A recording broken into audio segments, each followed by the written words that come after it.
जी बेटा, ये अक्टूबर नवंबर 2018 का पेपर है और इसके 4 क्वेश्चंस हमने कर लिए थे और 5th क्वेश्चन से हम स्टार्ट करते हैं।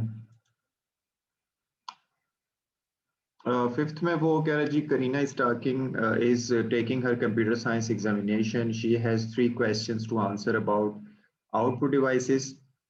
ठीक है, कोई आउटपुट डिवाइस की बात करेगी वो। For the first question she writes the answer, it is a high powered laser that cuts material such as thin metal or wood. Identify the output device that Karina is describing. यानी वो cut high power laser use करते हुए cut करेगी material को। ठीक है, तो ये आपके 2D या 3D कटर्स होते हैं। ओके, तो ये आप इसमें लिख सकते हैं साथ। सेकंड पार्ट है इसका, उसमें कहता है for the second question she rights answer, the screen is made up of blocks of red, green and blue pixels. The screen uses layers of different types of liquid. ठीक है, तो यहां से अब आपको आइडिया होता है लिक्विड क्रिस्टल डिस्प्ले, LCD जिसको कहते हैं। ठीक है, स्क्रीन की बात की थी और रेड, ग्रीन और ब्लू पिक्सेल्स की बात की है, और तीसरा उसने कहा जी कि डिफरेंट टाइप्स ऑफ लिक्विड्स की लेयर वो यूज करती है। तो यहाँ से आपको आइडिया हो जाता है कि लिक्विड क्रिस्टल डिस्प्ले की बात। थर्ड पार्ट में for the third question she writes the answer, it is responsible for powering and moving a motor in machinery such as a robot arm in a factory। तो ये identify करें कौन सी device है। तो ये robotic arm वगैरह जो movement generate करती हैं आउटपुट साइड के ऊपर, इसको कहते हैं एक्चुएटर्स। ACTUATOR, actuators. ठीक है।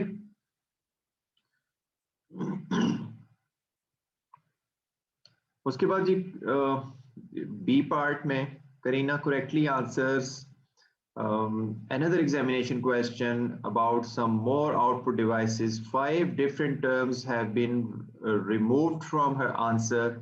Complete the sentences in Karina's answer using a list given. Not all terms in the list need to be used. कुछ इसमें से यूज होगी बेटा, ये खाली जगह है, इसमें आपने फिल करना है। N dash allows a user to write on a surface using a pen. The text and drawing can then be captured and stored for later use.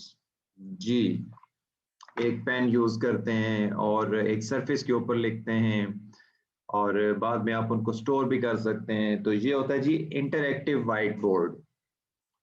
ठीक है बेटा, इंटरएक्टिव व्हाइट बोर्ड। वॉइस मेरी clear है ना? और second में जी कहता है एन डैश प्रिंटर, अब एक कोई प्रिंटर होगा लेजर या इंकजेट, और produces a hard copy of a document using dash and ये piezoelectric technology।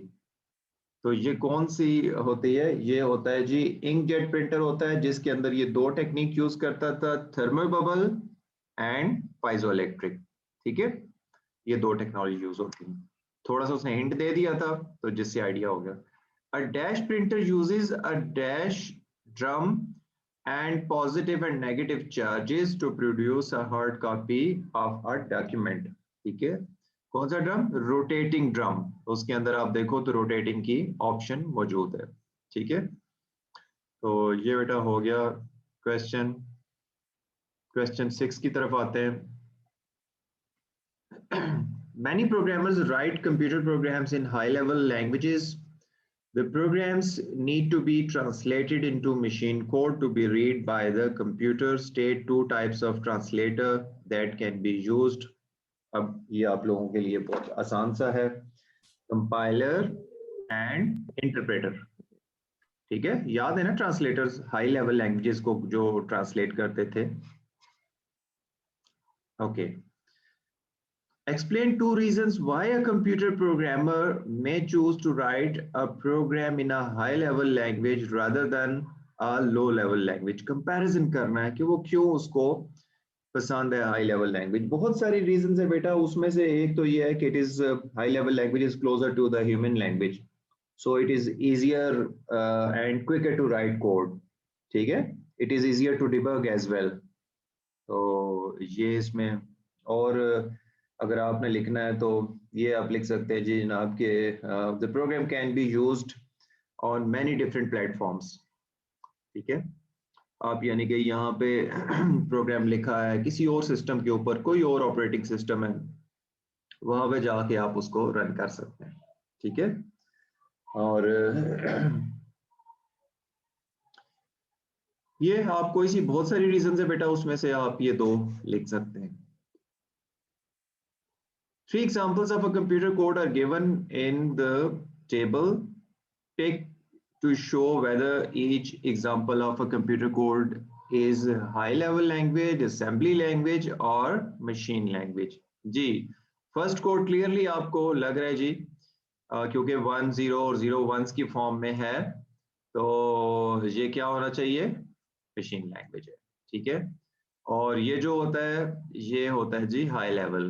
हाई लेवल आपको पता है ना, इंग्लिश लाइक होता है, यू कैन इजीली उसको रीड कर सकते हैं, अंडरस्टैंड कर सकते हैं, ठीक है। और तीसरा जो है ये है असेंबली लैंग्वेज, ठीक हो गया, करेक्ट, ग्रेट। ओके जी, let's move to the next question. और अभी ये मुझे आपसे पूछना चाहिए, तो इसमें जनाब बेटा आप लोग फर्स्ट वाला जो है मैं इसको कनेक्ट कर देता हूँ। ब्राउजर ये एक प्रोग्राम है जिससे आप वेब पेजेस को व्यू कर सकते हैं, ओपन कर सकते हैं इसमें, ठीक है। इंटरनेट सर्विस प्रोवाइडर ये कंपनी आपको इंटरनेट एक्सेस देती है, ठीक है, एक कनेक्शन आपको प्रोवाइड करती है। सर HTTP का सेकंड वाला होगा। जी HTTP hypertext transfer protocol, main protocol that governs the transmission of, बिल्कुल ठीक है, ठीक है, correct. Uniform resource locator URL, ठीक है, URL को शॉर्ट वेब एड्रेस भी कहते हैं, ठीक है, वेब एड्रेस भी कहते हैं इसको, ठीक है। अब आपके पास दो ऑप्शंस बचती हैं, मैक एड्रेस और IP एड्रेस, ठीक है।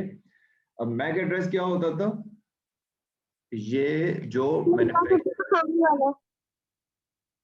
कौन सा बेटा सर जो उसके सामने है, जी बिल्कुल सही है, ये जो मैन्युफैक्चरर देता है वो मैक एड्रेस होता है, ठीक है, हर डिवाइस को एक मिलता है नेटवर्क के ऊपर।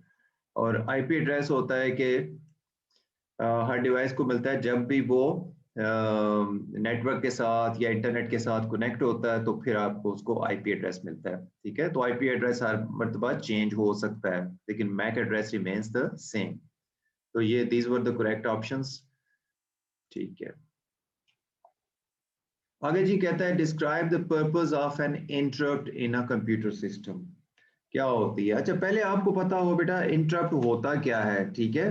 इंटरप्ट तो आपको बताया था कि ये एक वैसे इलेक्ट्रॉनिक सिग्नल होता है, ठीक है, जो कि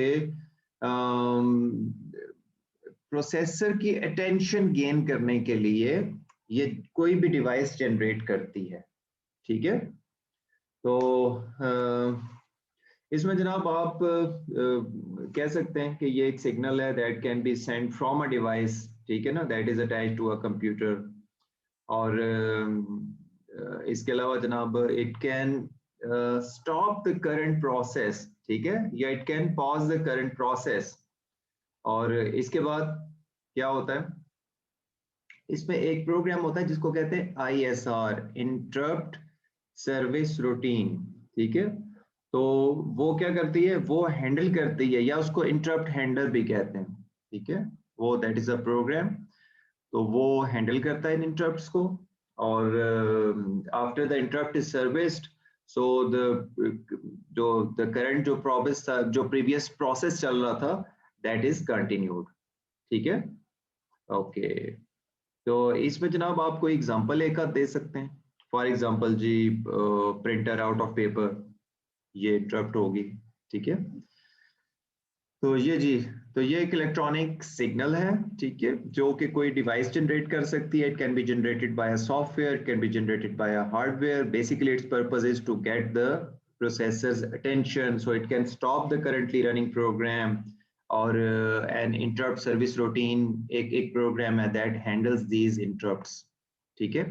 Or when the interrupts have been serviced, so the previous program is continued, ठीक है.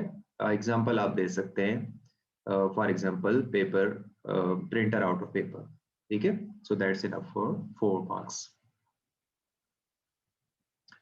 Computer can transmit data using different methods. Describe the 3 data transmission methods given. क्या है serial data transmission? अब तो हमने we have repeated it so many times. Serial क्या होता है जी? Data is transmitted 1 bit at a time. ठीक है? Over a single wire. ठीक है? और bits will receive in an order. अगर तीसरा पॉइंट आपने लिखना है, क्योंकि 1 by 1 उन्होंने डेस्टिनेशन पे पहुंचना है, तो वो एक ऑर्डर में होती है. अच्छा जी, पैरेलल, इसमें बिल्कुल इसके आपने कंपैरेटिवली आंसर देना है कि multiple bits simultaneously send by using usually 1 byte, अक्सर 1 byte होता है जी, using multiple at a time. Wires. हाँ, using multiple wires.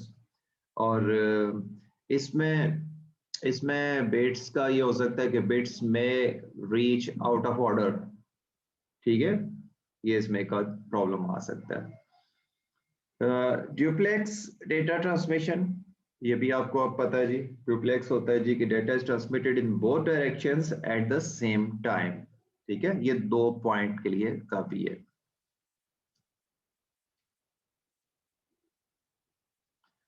B part में कहते हैं data can sometimes be corrupted when it is transmitted from one computer to another, causing errors to be present in the data.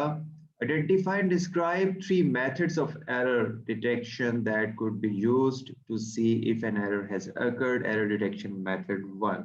इस पे भी हम बहुत मरतबा रिपीट कर चुके हैं, तो इसके लिए सबसे जो पहला एरर चेक मेथड है इन द बुक, वो that is the parity check, ठीक है. तो इसमें आप लिख सकते हैं कि ऑड और even parity can be used, bits are added together, ठीक है ना, number of ones are counted, और that parity bit is added with the byte, ठीक है. और again the parity is checked at the receiving end, ठीक है ना, या बाय द रेसिपिएंट. और if the parity is incorrect, that means there is an error in the data. Okay, if even parity is being used, so number of ones must be even. If odd parity is being used, so number of ones should be odd. ठीक है, जरूरी नहीं आप सारा लिखें, इसमें बस मैंने आपको सारा कंटेंट बता दिया है. तो इसमें एक तो ये आप बता देंगे कि ये नंबर ऑफ 1, ये एक बाइट के साथ एक पैरिटी बिट ऐड होती है, और इवन या ऑड होती है, नंबर ऑफ वंस काउंट होते हैं, ठीक है. और रिसीविंग जो है वो सेम, जो रेसिपिएंट है that applies the same parity. जो अगर इवन यूज हो रही है, that will also apply the even parity. उसके बाद चेक सम का भी था जी. चेक सम क्या होता है कि certain calculation is performed on the data, और जिसको we can say checksum, and that checksum is send with the data, ठीक है. And then checksum is recalculated after transmission, yeah, at the destination, okay. So both the checksums are compared. So if they are same, that means data has been correctly transmitted, okay. And if they are not same, that means there was an error in the data. So ये है. और third error checking method, you can write ARQ or echo check. Okay, ARQ में क्या होता था जी, ये use करता था, it chooses acknowledgement and timeout, ठीक है. कैसे है? For example, request is sent with the data requiring acknowledgement, ठीक है, यानी कि when the sender sends the data, so it requires acknowledgement by the receiver, ठीक है. So agar if no acknowledgement within certain time frame, so that data package is resent. ठीक है, so there is a certain time, उसके अंदर अंदर receiver को acknowledge करना है, अगर वो नहीं करता तो सेंडर दोबारा से वो पैकेट सेंड कर देगा. ठीक है, ओके. तो ये प्रोसेस एक रिपीटेडली कंटिन्यूस जब तक उससे receiver unless receiver gets an acknowledgement from the sender gets the acknowledgement from the receiver. Moving to the next question, और इसमें कहता है जी, a system uses pH sensor and a microprocessor to help monitor pollution in a river. The pH of the water should be between 6 and 8. The system outputs an alert if the pH of the water is not in this range. Explain how the system uses the pH sensors. वगैरह ये कैसे करता है. ठीक है, तो सबसे पहले आप जारी बात है इसमें भी are going to use the pH sensor क्योंकि उसने clearly बता दी है. So pH sensor sends the data to the microprocessor. So before reaching the microprocessor, ADC converts it into the digital form. Now the microprocessor compares the reading with the set range, and that was set range was 6 to 8. ठीक है, जैसे उसने ऊपर mention की हुई है. ठीक है, if the reading is outside the range, now the microprocessor sends the signal to output an alert. ठीक है ना, और this process continues. बस ये आपने इसमें mention कर देना. That's it. ये भी आपका पेपर कंप्लीट हो गया.